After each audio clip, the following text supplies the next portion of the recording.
नमस्कार, आप देख रहे हैं लाइव हिंदुस्तान चर्चा। मैं अजय शुक्ल इस चर्चा में आप सभी का इस्तकबाल करता हूं। आज की हमारी चर्चा का विषय है हरियाणा में महिला पहलवानों में आखिर क्यों छिड़ी जुबानी जंग। क्यों एक महिला पहलवान ने कहा कि उन्हें अनुमति जो है बबीता फोगाट ने दिलवाई थी, कुछ भाजपा नेताओं ने दिलवाई थी धरना देने के लिए, जिससे इंसाफ मिली। तो दूसरी तरफ बबीता फोगाट कहती है कि ये महिला पहलवान जो है कांग्रेस पार्टी की कठपुतली बनी हुई। क्या है सत्यता? इन्हीं सारे विषयों पर चर्चा के लिए हमारे साथ एक पैनल है जिससे आपका तारुफ कराते हैं। हमारे साथ में कांग्रेस पार्टी की तरफ से वेद प्रकाश विद्रोही है, हमारे साथ में रजत पंजेटा साहब हैं इनेलो से, हमारे साथ में डॉक्टर संतोष दहिया है कुरुक्षेत्र से। डॉक्टर दहिया, मैं आपसे शुरुआत करूंगा क्योंकि बेटियों का मसला है, आप लड़कियों की लड़ाई लड़ती रही हैं। तो जिस तरह की स्थिति है, साक्षी मलिक ने अपना वीडियो संदेश जारी करके उन्होंने और उनके पति ने जारी किया, दोनों पहलवान, और उन्होंने जो बात कही, आज ये स्थिति क्यों पैदा हो रही है कि उसको लेके तमाम सारी चीजें हो रही, जुबानी जंग चल रही, सब चल रहा है, सियासत क्यों चल रही है? जी संतोष जी, अपने आप को अनम्यूट कर लें। अजय जी, सबसे पहले तो आपके सभी दर्शकों को मेरा नमस्कार। दूसरा जो ये विषय है ये बहुत सेंसिटिव है और इसमें बहुत समझ के बोलने और करने का समय है, क्योंकि जब ये धरना शुरू हुआ था तब किसी को नहीं पता धरना शुरुआत किसने कराई, क्यों कराई और उसके पीछे क्या कारण थे। केवल इतना हम जानते थे कि हमारी पहलवान बेटियां हैं जिन्होंने इतना बड़ा आक्षेप लगाया है और उनके साथ न्याय नहीं हो रहा है, तो हमें उनके साथ खड़ा होना चाहिए। केवल इतना सा संदर्भ हमारे साथ था और हम उसको सोचकर शुरुआत हमने की। लेकिन जैसे जैसे 15 तारीख का जो समय दिया गया सरकार की तरफ से और रात को 11:30 बजे पंचायत मीटिंग होती है इनकी, और उसमें भी सारे पहलवान नहीं पहुंचते हैं। ये सारा जो एक प्रक्रिया रही, ये कहीं ना कहीं संदेहास्पद हुई, क्योंकि हर कोई इस डाउट में गया कि ये हो क्या रहा है। क्योंकि जब जनवरी में ये बच्चियां बैठी थी, उसके बाद कोई भी राजनीतिक या सामाजिक या कोई भी सोशल एक्टिविस्ट वहां नहीं पहुंचा था, क्योंकि इन्होंने साफ मना कर दिया था कि हम अपनी लड़ाई खुद लड़ेंगे।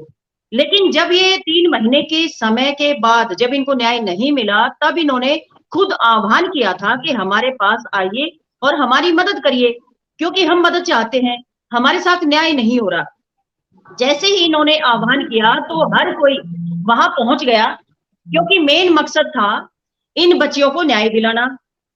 इस वजह से हर कोई वहां पहुंचा।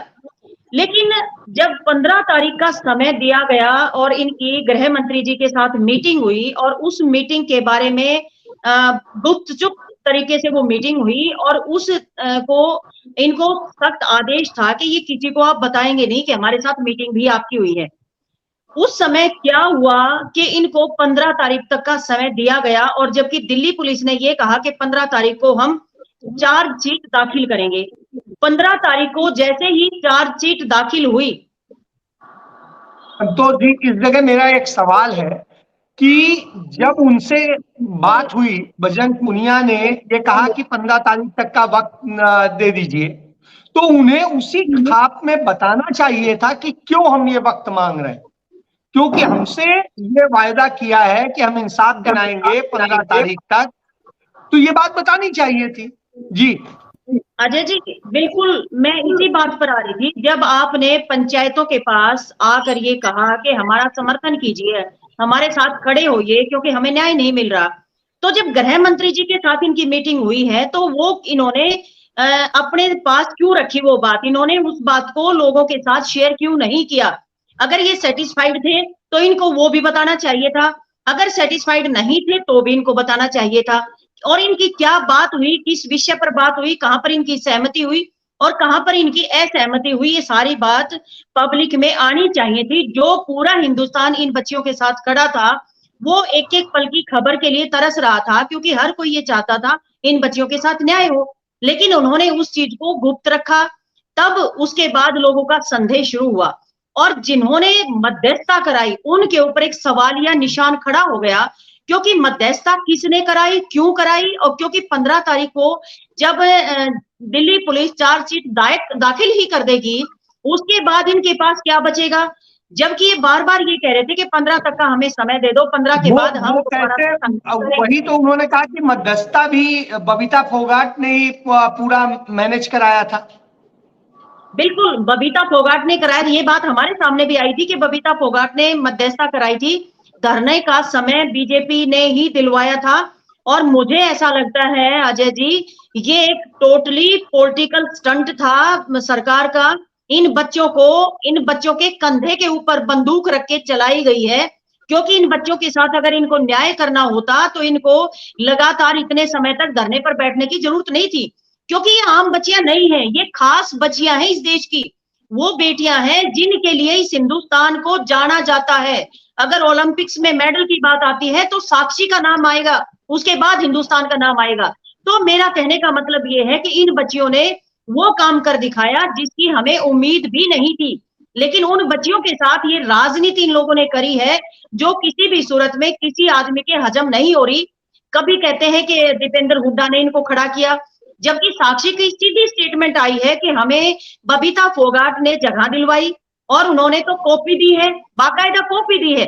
जहां तक बबीता की बात है, बबीता ने पहले कहा कि मैं कमेटी में हूं, तुम चिंता मत करना और मैं न्याय करवाऊंगी। जब कमेटी में थी, इंक्वायरी कमेटी में, उसके बाद उन्होंने किया क्या?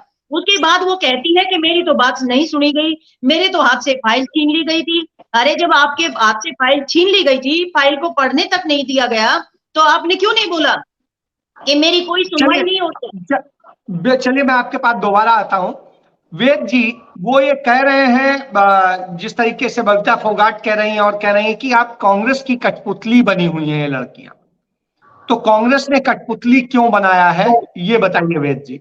जी शुक्ल जी, आपको, बहन संतोष दहिया जी को, भाई रजत पंजेट्टा जी को और लाइव हिंदुस्तान चर्चा के दर्शकों को मेरा नमस्कार। न तो मुझे मालूम है न देश को मालूम है कि साक्षी मलिक कांग्रेस की कठपुतली है या नहीं, पर पूरे देश को भी मालूम है, मुझे भी मालूम है और पूरे मीडिया को भी मालूम है कि बबीता फोगाट जरूर भाजपा संघ की कठपुतली है। भाजपा से उसने चुनाव लड़ा, आज वो चेयरमैन भी है भाजपा की सरकार के अंदर, भाजपा की सदस्य है। तो बबीता फोगाट भाजपा की कठपुतली है, ये तो स्थापित है।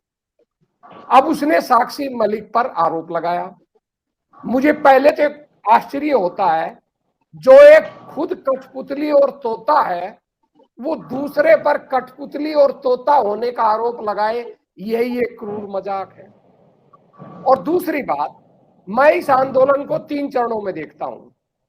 पहला चरण जनवरी के अंदर शुरू हुआ और जनवरी के अंदर शुरू हुआ उसके प्रमाण बबीता ने साक्षी मलिक ने दिए हैं कि भाई अनुमति लेने वाले बबीता फोगाट और तीरथ सिंह राणा थे। और तीरथ सिंह राणा है जिला प्रधान सोनीपत के और साथ में हरियाणा कुश्ती संघ के महासचिव हैं जो सरकार द्वारा स्पॉन्सर्ड है, जिसके संदीप सिंह अध्यक्ष हैं। तो इसका मतलब है कि ये सरकार स्पॉन्सर्ड था। और सबसे महत्वपूर्ण बात इसमें यह है कि बबीता तो नकार रही है कि मेरा हाथ नहीं है, पर तीरथ राणा सार्वजनिक रूप से स्वीकार कर रहे हैं कि हाँ मैंने मदद करी, ये मेरे पास आए थे। और सवाल उठता है, तीरथ राणा के पास महिलाओं को कौन ले गया था? स्वाभाविक है, बबीता भाजपा की नेता ही एक दूसरे भाजपा के नेता के पास ले गई होगी। और तीरथ राणा ये भी कहते हैं कि मैंने केंद्रीय मंत्री तक भी बात पहुंचाई, वो खुद स्वीकार कर रहे हैं। तो एक बात तो ये स्थापित है कि ये जनवरी के अंदर जो धरना दिया था, स्टार्ट हुआ था, वो भाजपा के नेताओं ने ही करवाया था। दूसरा ये स्थापित है, उस धरने में बबीता फोगाट तो गई, उसको तो राजनीति करके नहीं रोका गया, पर जब वृंदा कारंत और जनवादी महिला गई, सबसे पहले वो ही गई थी, उनको रोका गया कि ये राजनीति गए। सवाल उठता है, बबीता फोगाट जो राजनीतिक दल की सदस्य थी जिसने चुनाव लड़ा, वो राजनीति कैसे नहीं थी? और वृंदा कारंत और दूसरी जो वो चूंकि विनेश फोगाट की बहन भी है, मेरी बात सुन लो पूरी। बहन की बात मैं नहीं कर रहा, बहन एक अलग, उसकी उस पर भी आऊंगा मैं पहले इस राजनीतिक पहलू को ले रहा हूं। आपने मेरे से राजनीतिक सवाल पूछा है तो कृपया करके राजनीतिक जवाब भी सुनिए, वो राजनीतिक नहीं है, नंबर 1। दूसरी बात, सारे देश को मालूम है बबीता फोगाट पहलवानों के प्रतिनिधि के रूप में कमेटी की सदस्य बनी थी। और आपको याद होगा, मैंने उस समय भी, मैं प्रमाण दे सकता हूं, उस समय भी मैंने ट्वीट किया था कि भाई जनवादी महिला संगठनों, राजनीतिक दलों को रोक लगाकर ये महिला पहलवान अपने पैरों पर कुल्हाड़ी मार रही है। और वो साबित हो गया, घटना चक्कर बता दिया बबीता ने क्या किया। 3 महीने बाद दोबारा इनको धरने पर बैठना पड़ा। जब धरने पर ये दोबारा बैठे, फिर नोट कीजिए, बबीता फोगाट तो पर्दे के पीछे रही, पर बबीता फोगाट के पिता महावीर फोगाट, जो आज कह रहे हैं कि मेरी बेटी को बदनाम किया जा रहा है, वो फ्रंट फुट पे थे। इसका मतलब क्या है, जब दोबारा धरना शुरू हुआ उसमें भी ये फोगाट परिवार शामिल था। अब ये आज क्यों कह रहे हैं?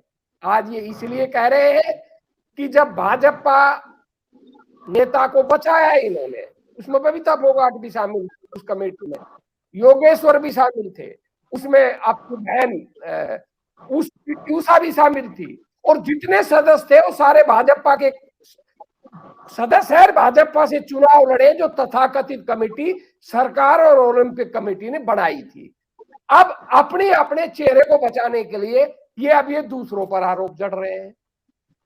तीसरी बात, जिस दिन ये मिले थे तीसरे चरण के अंदर अमित शाह से जनचौक के अंदर, जनचौक एक आपकी तरह चैनल है, उसी दिन शाम को मुझे बुलाया गया था गैर राजनीतिक व्यक्ति के रूप में।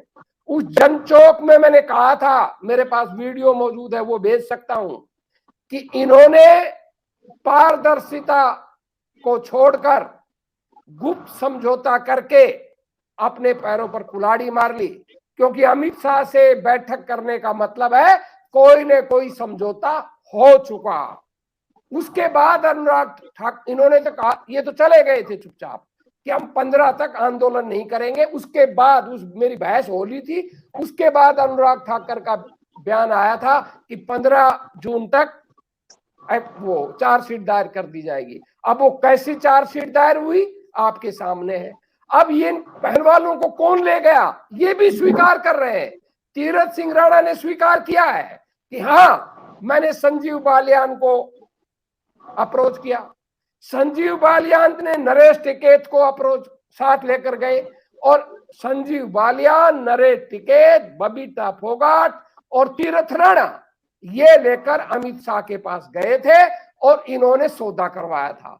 उसी मुझे माफ करना, मैं बड़ा कटु बात कहने का आदी हूं, उसी जनचौक की डिबेट में मैंने कहा था कि भाई नरेश टिकैत को ले गए, कैसा वैसा ही फैसला होगा जैसा लखीमपुर खीरी में हुआ था। लखीमपुर खीरी में आंदोलन था, नरेश टिकैत ने फैसला करवाया था और कहा, बड़ी बड़ी बातें कर कर उस किसानों की दाह संस्कार करवाया था। कुछ नहीं हुआ, मगर यही होने वाला है, यही होने वाला है जो लखीमपुरी खीरी के अंदर समझौते का हुआ है, यही इस समझौते का हुआ। अब वो साबित हो गया। अब जब ये पहलवान ठगे रह गए, तब ये पोल खुल रही है। और साक्षी मलिक ने जो सबूत दिया है, वो सबूत अगर गलत होता तो तीरथ सिंह राणा हाँ क्यों भरते? बबीता इनकार कर रही है, तीरथ राणा तो कह रहा है हाँ है, मैंने दिलवाई थी अनुमति, तो वो झूठ क्यों बोलेंगे?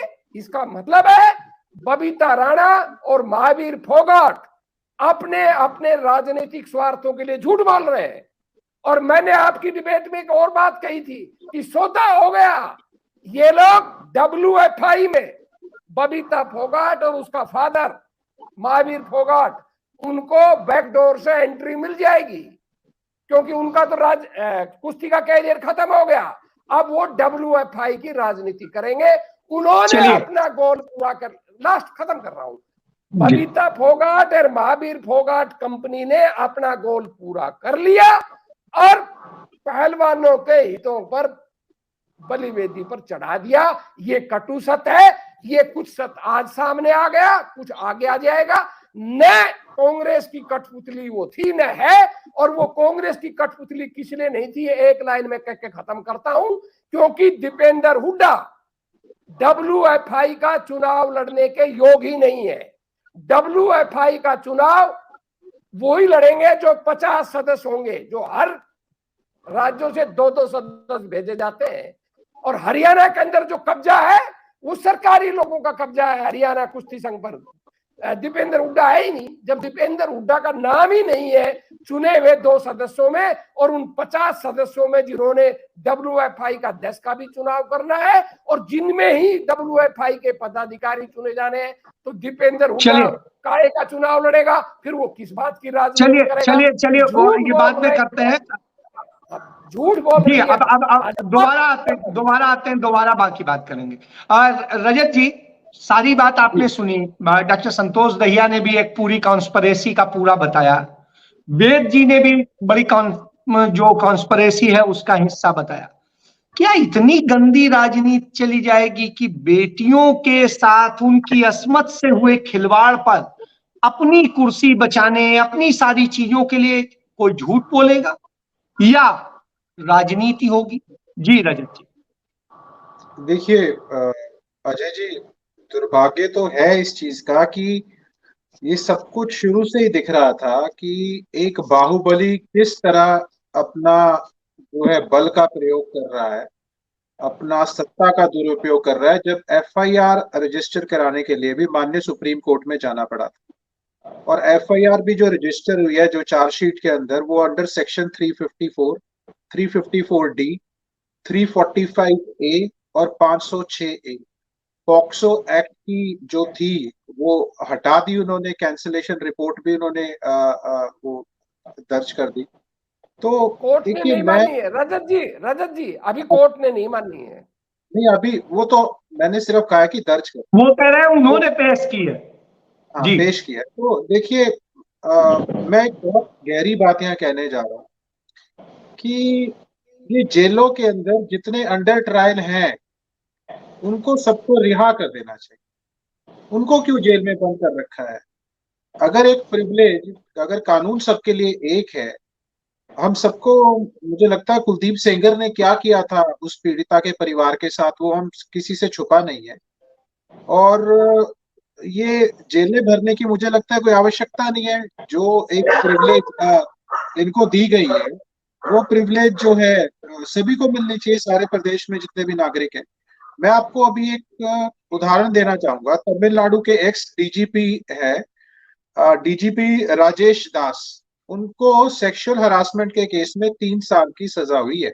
कन्विक्ट हुए हैं वो, उन्हें 3 साल की सजा हुई है। ऐसे बहुत से उदाहरण हैं जब एक पुलिस का टॉप कॉप जो है, जो पुलिस प्रेशर में काम कर रही है, अगर उसको सजा हो सकती है, तो ब्रिजभूषण के लिए इतना ज्यादा, मतलब कीड़ी की जिसे कहते हैं ना कि स्नेल स्पीड से जो है वो सारा का जो काम हो रहा है, पुलिस की तो हिम्मत ही नहीं है, वो तो पहुंच ही नहीं सकती बिना उनकी इजाजत के उनके घर पे।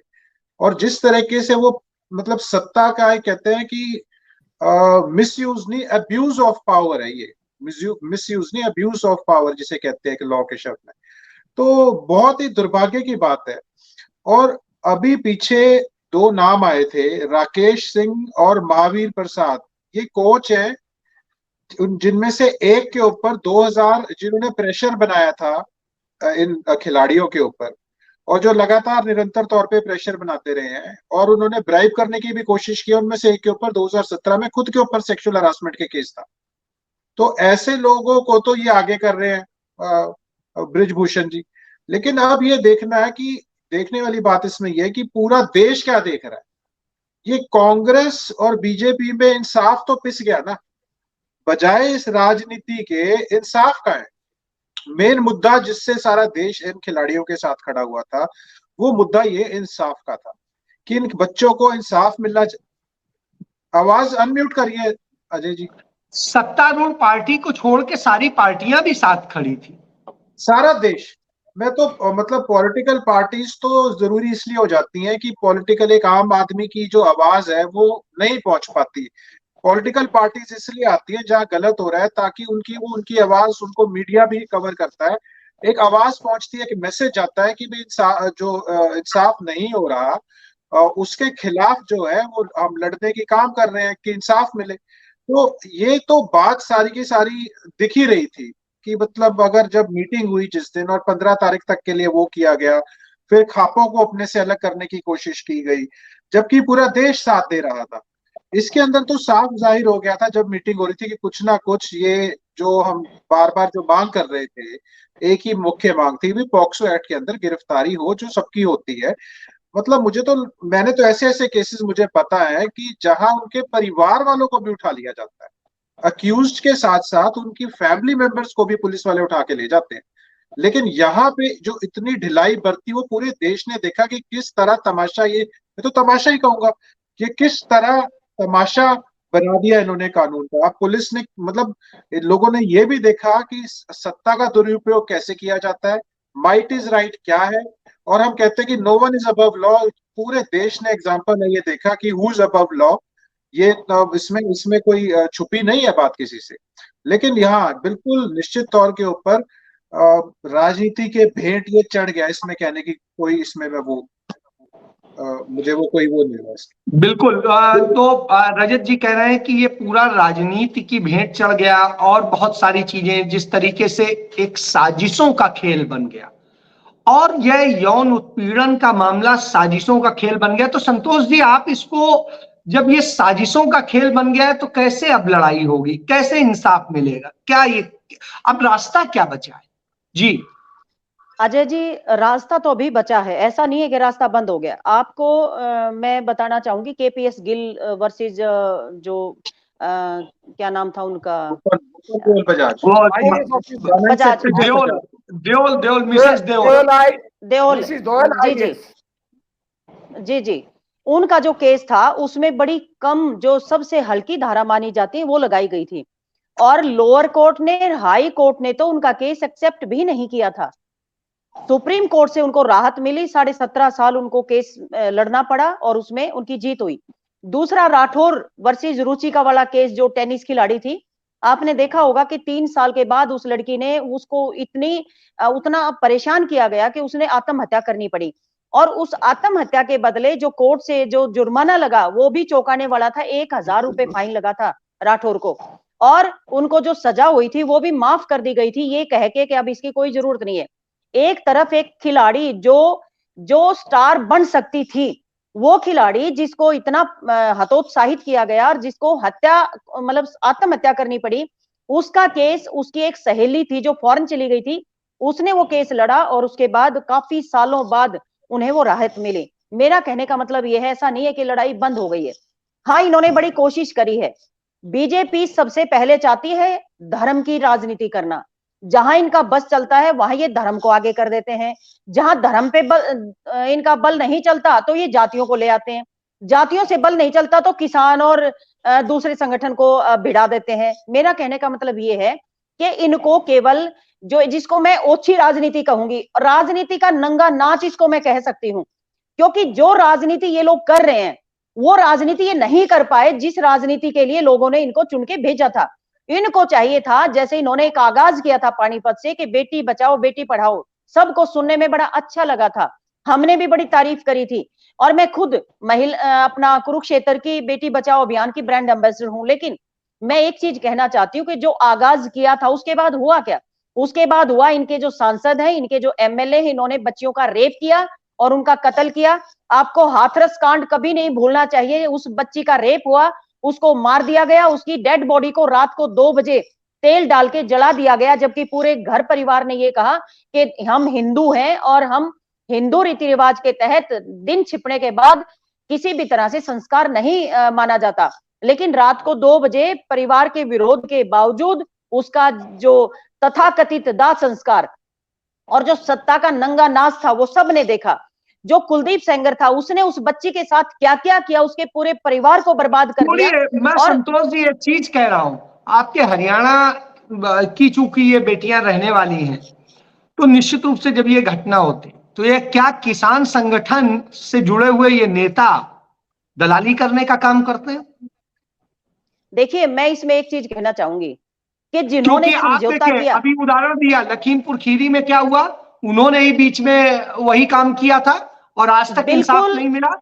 दूसरा बिल्कुल किस्सा, मैं दूसरा किस्सा ये बेटियों का है। बेटियों की आबरू के मामले में भी बोला कि नहीं, वो गंगा में मत बहाना, हम आ रहे हैं, और उसके बाद में क्या किया सामने। जी जी अजय जी, बिल्कुल मैं विद्रोही जी की बात से पूर्ण रूप से सहमत करती हूं, क्योंकि जो खीरी कांड हुआ उसमें जो समझौता हुआ, आज तक उन किसानों को कुछ नहीं मिला, लेकिन समझौता हो गया और वो मजे से घूम रहा है, नेता खूब मजे से घूम रहा है, कोई फर्क नहीं पड़ा। और इसी तरह से जो हरियाणा के जो स्पोर्ट्स मिनिस्टर हैं, उनका देख लो, कुछ नहीं हुआ। उस लड़की को जिसने शिकायत की उसको मरवाने तक की कोशिश करी गई है। उन्होंने बताया कि मुझे मरवाने तक की कोशिश की गई, उस करोड़ों रुपए उसको पैसा देने की कोशिश की गई कि भाई आप इस मुंह बंद कर लो, केस बंद कर लो। आप देखो किस हद तक ये लोग चले गए हैं, बेटियों की अस्मिता के साथ ये लोग खेल रहे हैं। सेंगर ने पूरे परिवार को बर्बाद किया। और बिल्किस जो बानो का कांड था, वो कोई देशवासी भूल नहीं सकता। किस तरह से 7 महिलाओं के साथ रेप किया, पूरे परिवार को मार दिया, 3 साल की बच्ची को पटक के मार दिया और कई दल उनको तो उस पे रिहा वहां किया चुनाव गया। लड़ने पहुंचे संतोष जी, अजय जी, कई दल तो वहां चुनाव लड़ने पहुंचे, कहा इस पे बात ही नहीं करेंगे।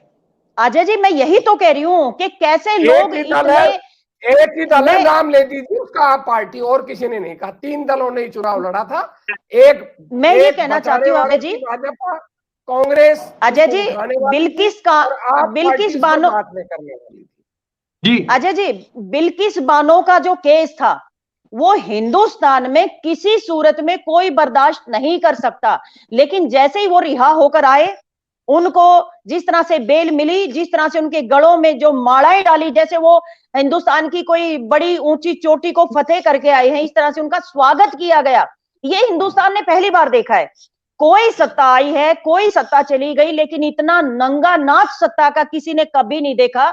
मेरा कहने का मतलब ये है कि इन बेटियों के कंधों पर बंदूक रख के ये लोग चला रहे हैं, और इन्होंने चला दी, इस आंदोलन को इन्होंने खत्म कर दिया, लेकिन इनको नहीं भूलना चाहिए। मैं फिर कहना चाहती हूँ, केपीएस जो गिल का कांड था, चलिए, केपीएस जो गिल लड़ा के कांड से 17.5 आप साल, इंस्पायर हैं और आप ये बिल्कुल उम्मीद मैं करती हैं बिल्कुल, और कि नहीं, धाराएं लगी हैं, अभी अभी नहीं, 354 मैं है, वही कह रहा हूं 354 कि डी है, वो धाराएं इसमें लगी हैं। इसमें और नहीं, इसमें डॉक्टर एक बात और है अजय जी, एक चीज और है इसमें, जो ये पोक्सो एक्ट के तहत जो बयान हुए हैं उस लड़की के, ये जज साहब निर्धारित करेंगे कि उनका कौन सा बयान माना जाएगा। जबकि 164 के बयान रिपीट नहीं होते हैं, यहाँ रिपीट करवाए गए। इसकी ताकत देखिए आप, रिपीट करवाए गए और उसको बंद करवाया गया केस को। और सबसे उन्होंने बड़ी बात है संतोष जी सुन लीजिए, मैं ये कह रहा हूं, लड़ाई कितनी लड़ेंगे, जब मुद्दई भाग जाए तो गवाह बेचारा क्या करेगा चुस्त होके भी। चलिए वेद जी, जल्दी से आपका कमेंट ले, फिर रजत जी का लेके मैं खत्म करूंगा जी। इसमें सबसे बड़ी बात जो राजनीति हुई है, संतोष जी जो उम्मीद कर रही हैं क्या, और जिस तरह से इन कथित किसान नेताओं ने भूमिका अदा की, आपकी पार्टी ने एक बड़ा अच्छा काम किया था, मैं अप्रिशिएट करूंगा कि लखीमपुर खीरी कांड में जितने लोग शहीद हुए थे किसान, उनके परिवारों को आपके छत्तीसगढ़ के मुख्यमंत्री की तरफ से और पंजाब के मुख्यमंत्री की तरफ से एक बड़ी रकम, 1-1 करोड़ रुपया दोनों राज्यों की तरफ से प्रति किसान दिया गया था, तो ये एक अच्छी बात है।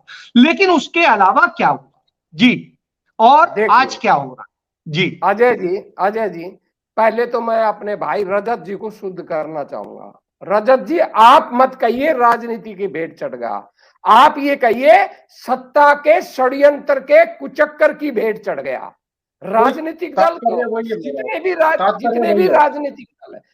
भी राजनीतिक दल है, वो तो ईमानदारी से बेटियों के साथ कल भी खड़े थे और आज भी खड़े हैं। और मैं आपको विश्वास दिलाता हूं कि कोई बात नहीं, सत्ता तो आनी जानी चीज है, पर न्याय मिलेगा। आप देखिए, सबसे बड़ा अगर कोई कटघरे में है तो 3 लोग कटघरे में हैं, मोदी जी, दिल्ली पुलिस और न्यायपालिका। यदि आप उस एफआईआर को पढ़े, जो एफआईआर कोर्ट के अंदर जमा हुई है, उसमें एक वाक्य ये भी है कि अगस्त 2021 में इन बेटियों ने प्रधानमंत्री जी को बताया था कि हमारे साथ ब्रजभूषण यौन शोषण कर रहे हैं। अब सवाल ये खड़ा होता है, जब एफआईआर में ये लाइन मौजूद है तो क्या दिल्ली पुलिस ने प्रधानमंत्री से नोटिस देकर पूछताछ की कि आपसे इन बेटियों ने बताया था या नहीं बताया था, और यदि बताया था तो आपने क्या एक्शन लिया? दिल्ली पुलिस ने नहीं पूछा, कोर्ट ने अब तक नहीं पूछा है प्रधानमंत्री कार्यालय से क्या है पूछने की। रजत जी, एक चीज मैं इसमें रजत जी एक चीज मैं इसमें शामिल करना चाहूंगी। रजत जी एक चीज मैं इसमें शामिल करना चाहूंगी जी। मैं ये कह रही हूं कि जो पोक्सो एक्ट है जो लगा है उसके तहत इनको उसी वक्त गिरफ्तारी हो जानी चाहिए थी, जो कि नहीं हुई। लेकिन कोर्ट में जो पोक्सो एक्ट है कोर्ट में वो गया हुआ है, तो कोर्ट के ऊपर अब डिपेंड करेगा। अब वो तो आपने कह दिया, वही वो बता रहे हैं, वही बता रहे हैं। देखिए जी, अब आपने कहा कि जरूरत नहीं है, मैं इसीलिए तो कहा कि तीनों के स्टेक पर है। क्या हमारा प्रधानमंत्री कार्यालय जो संवैधानिक संस्था है वो स्टेक पर है, दिल्ली पुलिस जो एक जांच एजेंसी है उसका साख स्टेक पर है, और न्यायालय की साख स्टेक पर है। क्योंकि अगर एफआईआर में ये लाइन है तो प्रधानमंत्री कार्यालय को नोटिस देकर पुलिस को भी और न्यायालय को भी ये पूछना पड़ेगा। बिल्कुल रजत वेद जी बिल्कुल सही। खत्म करता हूं, अगली बात में खत्म करता हूं। और इसमें सबसे बड़ा संज्ञान न्यायालय को यह लेना पड़ेगा कि जो आरोप लगाया जा रहा था कि अगर गिरफ्तारी नहीं हुई तो आरोपी इतना प्रभावी है, दबाव डालकर गवाहों के बयान बदलवा देगा। 45 दिन तक उसको गिरफ्तारी नहीं हुई, तभी उसने दबाव डालकर जो पॉक्सो वाली लड़की है, नाबालिग लड़की, उसका बयान बदलवा दिया। ये बिल्कुल बयान बदलवा लिया। ये बात साबित करती है न्यायालय को बिल्कुल इसको न्यायालय को संज्ञान लेना चाहिए कि अगर आप भी मैं जो अगली बात करके खत्म कर रहा हूं, यदि अब भी न्यायालय ने संज्ञान नहीं लिया तो यही माना जाएगा कि न्यायालय भी राजनीति का शिकार बनकर अपराधियों के साथ मिला है। ये कहना है कि इसमें न्यायालय को संज्ञान लेना चाहिए। अजय जी इस लाइन को मैं कंप्लीट करती हूं। सीमा है, इसलिए मैंने रजत जी का एक मिनट लूंगा। रजत जी केवल एक लाइन संतोष जी आपको टाइम दिया मैंने। रजत जी केवल एक लाइन, अजय जी केवल एक लाइन। अगर न्यायालय ने संज्ञान नहीं लिया तो ये घरों से बेटियों को उठाया करेंगे और उनका बलात्कार किया करेंगे। जी रजत जी बड़ी बात कही है कि यदि इसमें यही चीज हुई और जो झूठ और सच का एक खेल चल रहा है, जो हौच पौच चल रहा है, और जिस तरीके से किसान नेताओं ने एक दलालों की भूमिका अदा की है और जिस तरीके से यह घटना हुई है, उसके बाद में संतोष जी का जो कहना है कि यह स्थिति होगी कि घरों से लड़कियां उठाई जाएंगी और होगा और कोई कुछ नहीं कर पाएगा। जी रजत जी मैं इनकी बात से बिल्कुल सहमत हूं। और जो मुझे विद्रोही जी शुद्ध कर रहे थे आखिरी में, जैसे उन्होंने कहा कि अगर न्यायालय से इंसाफ नहीं मिला तो वो भी राजनीति के भेंट चढ़ गया। उन्होंने मेरा पूरा वक्तव्य शायद ध्यान से सुना नहीं। मैंने 2-3 शब्दों का इस्तेमाल किया। मैंने शुरुआत से ये कहा कि एफआईआर कराने के लिए भी माननीय सुप्रीम कोर्ट जाना पड़ा, बार बार हम मांग इसलिए कर रहे थे। और इसमें सभी ये मजिस्ट्रेट का सीजीएम के कोर्ट का मसला था। हाँ जी, तो जितने राजनीतिक दल थे विपक्ष के अंदर, वो सब इसमें एक सुर में ही खिलाड़ियों के साथ। ऐसे ही किसान सारे संगठन को मैं नहीं इसको एक ही उससे करूंगा, किसान संगठन भी जो है वो सपोर्ट में आए। सॉरी। और मैं किसान संगठन नहीं कह रहा हूं, मैं कुछ किसान नेता कह रहा हूं जी। हाँ, लेकिन जो आपको मैं बताऊं, जो जब गिरफ्तारियां हुई थी तो गाजीपुर बॉर्डर से, सिंघू बॉर्डर से और हरियाणा के सीआईए स्टाफ ने कितने ही किसानों को अरेस्ट किया जो आज तक मीडिया में बात नहीं है। पहली बात। दूसरी बात, जैसे विद्रोही जी ने कहा कि भाई राजनीति के भेंट चढ़ जाएगा ये सारा कुछ, अगर न्यायालय ने इंसाफ नहीं दिया। तो देखिए पूरे देश की जो नजरें हैं वो इस मुद्दे पर नहीं, इस मुद्दे पे तो डिपेंड करेगा ही कि जब इतने देश का नाम रोशन करने वाले, जो मतलब अब आम और खास की मैं बात कहूंगा, खास ही है ये बेटियां हमारी, जब इनके साथ ऐसे हो सकता है तो आम जनता कहाँ जाएगी। अब हजारों बच्चियों के साथ का आया था पॉक्सो एक्ट, आपको पता है पॉक्सो एक्ट के मैक्सिमम केस कहाँ रजिस्टर्ड है? उत्तर प्रदेश के अंदर। पूरे देश में सबसे ज्यादा पॉक्सो एक्ट के जो मुकदमे हैं वो उत्तर प्रदेश में ही है। तो यानी आप ये मान के चलिए, ये तो वो है जिनकी हिम्मत हुई है। आपने कहा कि भाई सीजीएम कोर्ट का डिस्क्रिशन है, नहीं, इसमें पॉक्सो एक्ट के अंदर सिर्फ केवल इस वजह से कि जो व्यक्ति इन्फ्लुएंशियल हो, आम आदमी को तो ये उठा ही लेते हैं, इन्फ्लुएंशियल तो वही होगा ना जो पावर का मिसयूज और अब्यूज करके अपने आप को कहीं बचाने की कोशिश, ये क्षमता रखता होगा। तो ऐसे व्यक्ति के साथ तो सबसे पहले होना चाहिए। अब संदीप सिंह वाला मामला है तो संदीप सिंह को करना चाहिए था, वो तो अपना नार्को टेस्ट के लिए भी मना कर गया। तो यहाँ पे पूरा देश जब साथ हो, नजरें पूरे देश की बनी हुई है, कोई बैकआउट करता है, प्रेशर आता है, वो सबको दिख रहा है, लेकिन आम जनता जो है वो देख के भयभीत और डर का उसको अंदर ये है। बिल्कुल, ये जो बड़ी बात कह रहे हैं कि आम जन जो है डर के भयभीत में है और जो वो जान रहा है कि अब इंसाफ नहीं मिल रहा है, चाहे अदालत से हो, सरकार से हो या राजनीतिक। तो ऐसी स्थिति में जो साक्षी मलिक कह रही हैं वो निश्चित रूप से एक बड़ा चिंताजनक है कि किस तरीके से धोखा दिया गया है बेटियों। यह एक निश्चित रूप से न सिर्फ हरियाणा में, हरियाणा के बाहर और दुनिया के तमाम देशों में एक चर्चा का विषय है कि हिंदुस्तान में खिलाड़ियों के साथ क्या होता है। इसके साथ मैं चर्चा समाप्त करता हूं, कल फिर मिलेंगे, तब तक के लिए धन्यवाद, जय हिंद।